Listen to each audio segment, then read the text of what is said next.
Hey there, gem hunter. Would you believe me if I told you there are plants? Yes, regular plants you might step on without even thinking, that only grow in soil where diamonds are buried underneath. This isn't some old wives' tale or urban myth. It's science, laced with a hint of ancient mystery. And the wildest part? There aren't just one or two, but 5 different species, each with its own subtle way of saying, there's something valuable down here. Most people walk right past them, too distracted to notice that what they're looking for might be literally beneath their feet. You know that old saying about searching far and wide while missing what's right in front of you? Yeah, that nature is a master of disguise. And she only reveals her secrets to those who know how to listen to what's not being said. If you're the kind of person who wants to go beyond the obvious and uncover the hidden codes of the natural world, get ready. In this video, I'm going to show you 5 incredibly surprising plants that point to the presence of diamonds. Yes, you're about to learn how the invisible can become valuable, and how that might just change the way you see the ground, the forest, maybe even life itself. Nature speaks, but she speaks softly. She doesn't need to raise her voice to be powerful. Her secrets lie in the details, in the patterns that repeat, in the plants that only grow in very specific soil. As if she's whispering, take another look. Some species are living codes. They only show up where certain minerals are hidden underground. They're like silent guardians of what's buried deep below, just waiting for someone sensitive enough to decode what most people dismiss as just weeds. When you learn to truly observe, you realize vegetation isn't random. It's revealing. Changes in the soil, time, the elements. Everything shows up first on the living skin of the earth. And once you grasp that, you start to feel like part of something bigger. So if that way of seeing the world inspires you, don't let this moment pass. Hit the subscribe button, turn on notifications, and drop a like, because you're not here by accident. People who listen to the earth are rare. And this channel is for those who choose to see where others just walk by. If you've made it this far, congrats. Most people stop before learning what really matters. Now we're diving into what almost nobody talks about: nature's living codes. The first plant you need to know is Pandanus candelabrum, found in certain regions of Africa. It looks like a stylish little palm tree, but its real value lies in where it chooses to grow, in soil containing kimberlite. And if you didn't know, kimberlite is a type of volcanic rock that's often a dead giveaway for diamonds. That's right. This isn't a myth. It's been used in real geological surveys and has even helped researchers discover diamond-rich zones. The wild part?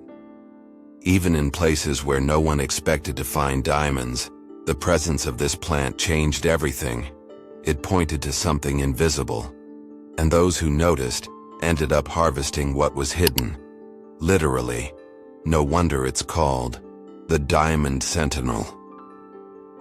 Now imagine walking right past one and not knowing any of this. Another powerful species is Sorghum arundinaceum. It looks plain, but it thrives in volcanic soils rich in minerals, places where the earth once boiled from within and cooled down, leaving behind precious materials like clues. These kinds of soils often hold surprises: diamonds, emeralds, gold, and sorghum just stands there, quietly, like a natural marker. In the US, especially in the western states like parts of New Mexico and Colorado, ancient volcanic soils are common. And guess what? These plants grow there all the time, as if trying to tell us something. By combining this plant knowledge with geological maps, gemstone hunters have been able to fine-tune their searches with greater accuracy. Because the real secret isn't brute force, it's attention to detail. And once you learn to see plants as allies, you start finding treasure in places that once looked like barren ground. Now here's a wild one. Indicator grasses, the kind most folks just call weeds, might actually be pointing to areas with heavy metals. And not just that. In states like Montana and Wyoming, researchers noticed these grasses forming strange patterns over mineral-rich zones, including geological structures associated with diamonds. Another quiet ally is the acid soil acacia, which tends to grow where the ground has gone through deep changes, often from ancient seismic or volcanic activity. A disturbed soil doesn't just carry scars, it holds clues. And finally, something that takes real sensitivity to notice: native plants behaving oddly. Have you ever seen a drought-resistant plant blooming in an unusually damp area? Or a cold-hardy species popping up in a warm corner of the forest? Those are signs. Signs the Earth is sending, and here in the US, where ecosystems shift dramatically from coast to coast, these signals are everywhere. You just have to know how to see them. Stick around, because what I'm about to teach you next is incredibly important. Knowing that a plant can point to something valuable is one thing, but actually being able to spot that plant out in the wild, that's a whole different story. And that's where most people trip up, because memorizing names isn't enough. You have to train your eyes. Nature doesn't give up her secrets easily. Take indicator grass, for example. It's not growing with a big flashing sign saying, "Diamonds here." It blends into the environment, growing subtly where the soil has changed. That's why if you really want to see the invisible, you've got to leave theory behind and get your boots on the ground. Literally. Want a good way to start? Build your own field explorer kit, a magnifying glass, a small notebook, an offline GPS app, a zoom camera, and a photo list of real indicator plants. This simple setup can turn an ordinary hike into a mind-blowing expedition. Over time, you'll start developing visual memory, spotting patterns almost instinctively. The secret is in the details. A leaf curling inward, a color shift at the edges, a growth pattern that forms clusters instead of single stalks. It all matters. So move slowly. Yeah, slow down. Forget rushing through trails just to snap pretty pics. If you want to find natural codes, you've got to move like a crime scene detective, noticing everything, gently touching, comparing what you see with what you've learned, and if you can, use geological maps. Many U.S. universities and geoscience institutions offer them free online. Matching those maps with your field notes could be the key to some serious discoveries. Also, make it a habit to log everything: the date, the location, the weather. Sometimes the difference between finding something valuable and walking right past it lies in a detail that only shows up over time. Here's another crucial tip. Nature doesn't follow a fixed playbook. What works in Utah might not apply in North Carolina. Each region has its own microcosm, its own unique signs, and only those who build a connection with a place start to notice what really changes. Spend more than one season observing the same area and you'll see it. A plant that wasn't around in June suddenly appears in September. A lone bush now grows in clusters. That's valuable information. If you're serious about this, you might even carry a compass and learn about solar orientation. Some plants follow the sun, and a few even point towards certain rock types.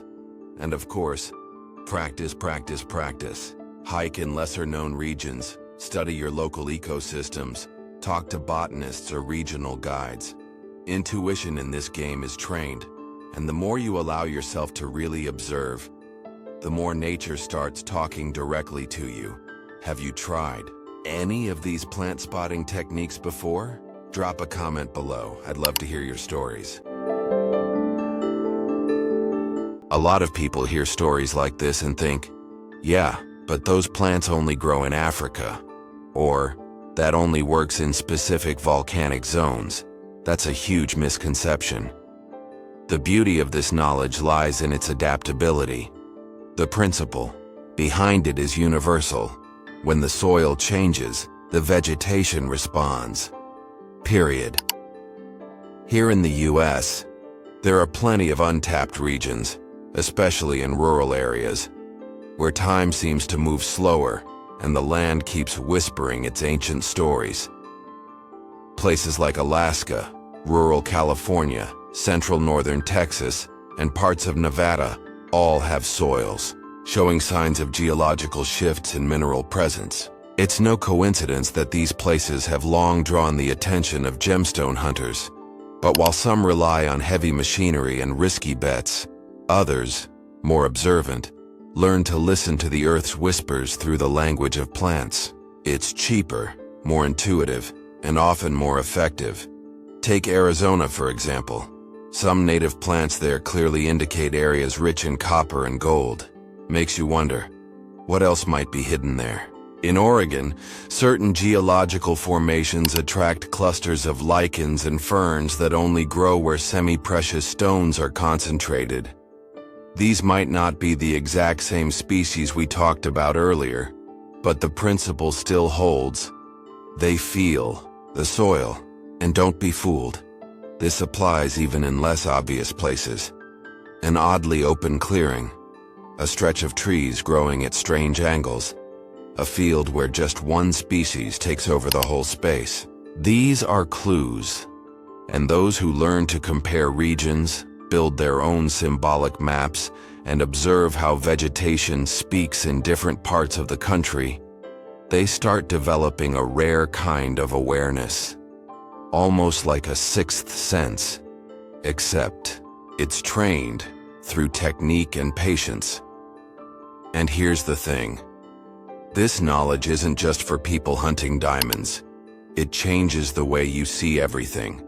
It can be useful for biologists, geologists, hikers, explorers, farmers, land, investors, even artists looking for inspiration.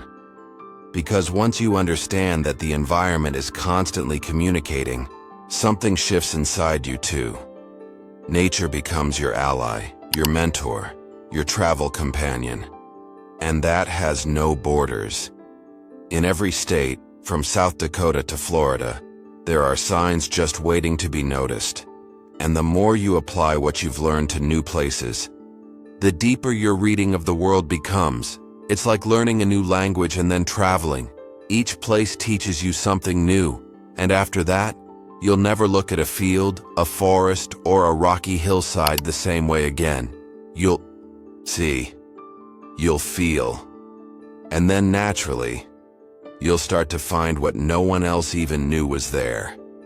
And if you're ready to take this deeper, I've created a free ebook that teaches you everything from scratch about the world of gemstones. The link is in the video description. Go check it out. There's something deeply poetic about knowing that certain plants only grow where diamonds are found. It's almost as if the earth is trying to teach us something much greater than geology. These natural sentinels are like mirrors. They show us that for something precious to grow, the environment has to be ready. It's the soil that shapes the growth. And if that's true for a plant, why wouldn't it be true for us too? How many times have you tried to bloom in places that didn't nourish you? Or pushed forward on paths where nothing ever grew, even when all the signs were there? Life, like nature, doesn't usually shout. It whispers. It leaves clues. It creates patterns. But you have to be awake enough to notice. And these plants, so simple to the hurried eye, are constant reminders that the greatest treasures are almost always hidden in places no one's looking. Sometimes, even inside ourselves. That's why those who learn to read these signs in the soil eventually begin to read them in life. And that's when everything changes. Learning to see the invisible is a rare skill, but it can be trained. The same eyes that notice an anomaly in a field can recognize a repeating emotional pattern, a gut feeling that hits, a quiet inner voice saying, "Something's off here." The signs are everywhere, but few people stop to listen, and when they do, they often doubt. Nature doesn't doubt. She responds, always. When the environment shifts, the plant shifts. When the soil dries out, it pulls back, and when it finds the right ground, it blooms effortlessly. That's not just an ecological lesson, it's a code of wisdom. Learning from the earth is reconnecting with an intelligence older than any book. And those who develop that kind of perception do find diamonds. But they also find peace, clarity, and direction. Because in the end, the real gift isn't just discovering precious stones. It's being able to see, even when everything around you looks ordinary. Now that you've made it this far, I want to invite you to do something simple but powerful. Type in the comments in full caps, "I see the signs." It might seem like just a phrase, but it's actually a declaration, a commitment, a reminder to yourself that from this moment on you're going to walk differently, with more awareness, with more purpose. Because seeing what others don't isn't just a skill, it's a choice. Most people just look, walk by, and forget. But you didn't land here by accident. If this message stirred something inside you, share this video with someone who loves nature, someone who feels like there's something big waiting for them. They just don't know where to look yet, because knowledge only has value when it's shared. And if you've made it this far, you're part of a rare group that's ready to hear what the world has been whispering all along. And hey, this is just the beginning. Make sure to subscribe and hit the notification bell, because in the next video, I'll be revealing more hidden signs that most people completely overlook. And this time, it won't be about plants. We're going to talk about animals and stones that also reveal where diamonds and other hidden treasures might be found. Trust me, there's way more behind an ant trail than you've ever imagined, and more ancient wisdom inside a raw crystal than in 1,000 polished speeches. So go ahead and smash that like button, join our community, and open your heart. Because the more you train this kind of vision, the more life will start showing you what's been right there all along. The signs are everywhere, you just have to decide. Do you want to keep walking blind, or finally start seeing? See you soon, fellow gem hunter.